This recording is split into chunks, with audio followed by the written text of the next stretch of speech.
अफगान तालिबान रजीम का एक बार फिर जनूबी वजीरस्तान के इलाके अंगोर अड्डा में सिविल आबादी उत्ते बोझिलाना हमला। अफगान तालिबान ने उन्होंने वाबस्ता ख्वारिज दहशतगर्द मजमूम अजाइम के हसूल ਲਈ मुसलसल आम आवाम ਨੂੰ निशाना बनाते रहे ने। अफगान तालिबान ने एक बार फिर जनूबी वजीरस्तान के अंगूर अड्डा नाल मुलहका सरहदी इलाके में पाकिस्तानी सिविल आबादी उत्ते गोलाबारी की।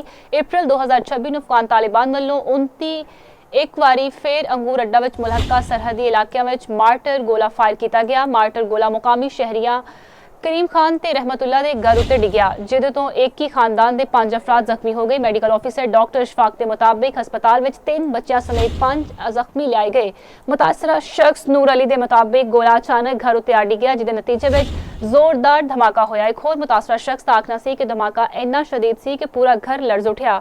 सरहद पार तो गोलाबारी में शहरी खसूसन बच्चे निशाना बन रहे हैं। अफगान तालिबान वालों पाकिस्तान की सिविल आबादी को निशाना बनाने का जाहिर करता है कि इस फितने का इंसानियत नाल कोई ताल्लुक नहीं।